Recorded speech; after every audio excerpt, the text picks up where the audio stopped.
Ex-US Marine nga nag-amok ang mipusil patay sa iyang stepson lakip nang sa barangay captain sa Lawaan Tres Dakbayan sa Rizay kaganihang buntag. Napatay usab ang sospek sa miresponding mga pulis. Adunay live update si Chona Carion. Chona? Yes, Bob, bilanat og usa ka oras kapin ang exchange of gunfires usa ma-neutralize sa kapulisan ang suspect nga mipusil patay sa kapitan sa Lawaan Tres ug sa stepson sa suspect.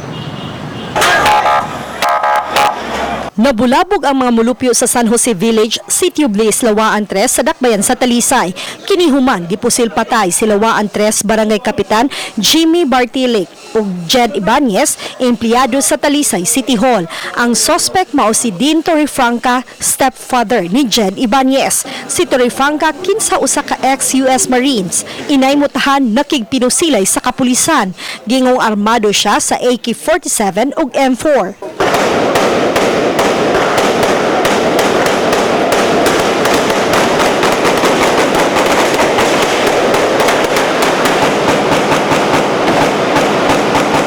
Sunod-sunod nga nangabot ang mga pulis nga armado sa short ug long firearms. Gisunog pa sa suspect ang ilang panimay ug padayong nakigpinusilay sa kapulisan.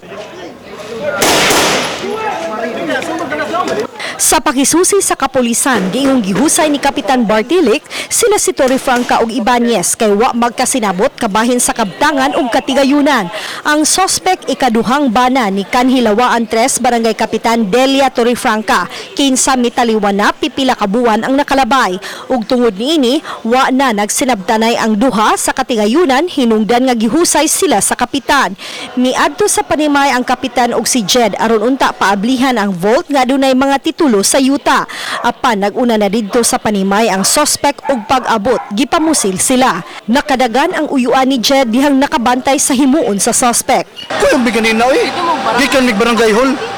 Nanaga na nida nakadagan na lagi ko kay kita ano ko nga ni kakayawang ko da. Nag-away sila katong mga kagamitan. Nagsugod na sa bolt tapos iabot dito sa sakyanan, nagreklamo sila sa barangay captain. Ang anak kay duhaman ang anak ni Delia Ibanez Torrefranca, ang usa to sa Canada, ang usa na diri ang pangalan si Jed Ibanez. Mutoy nagreklamo kay gusto niyang pahawaon si Dean Torrefranca diha sa balay sa iyang mama. Gireklamo na dito sa barangay captain. Sa iyang pagsusi nakahilak si Dr. Lino Alanzado, City Health Officer human masayod nga usa si Jed nga kawani sa City Health Office ang napatay. Balik-balik tayo matug. Kanang ay kumpiyansa do. Kay murag kanang naanam gi tension sa ilahang duha ba. Kay batan ko may murag 55 pa man ni si Torrefranca. Ug gahapon murag nakigusay lang unta siya ato, murag gisultihan siya dili ba nga word ba nga prakrakan kay noon murag.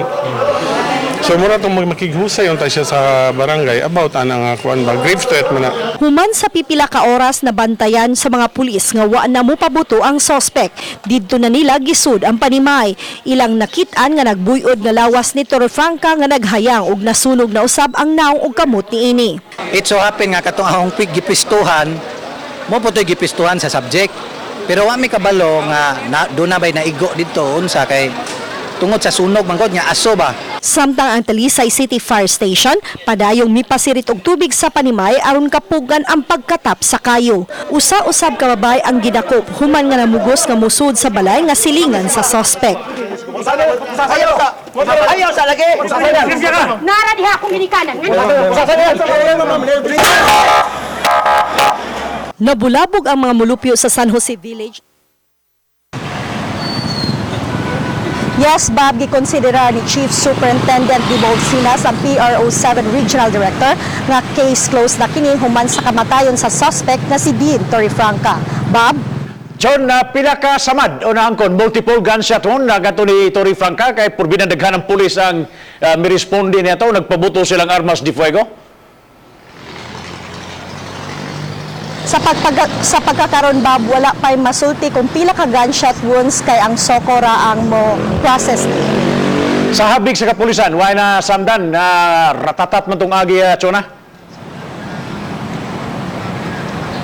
Sa atong pagsusi kaganiha, Bob, walay og sa interview gani naton mismo ni Chief Superintendent de Bolsinas walay naangol nga mga mulupyo dito og mga sakop sa mga pulis. Isa may nag-set og fire dito sa bay, si Tony Franca mismo. Mo'y nagdagkot o mo'y nag-atim og sunog. Oh, siya.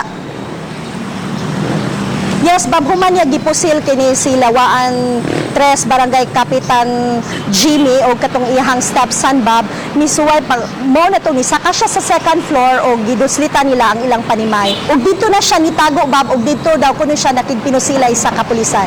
Kung kinsa man ning armas allowed sa mo hupot ani mga high powered firearms man na?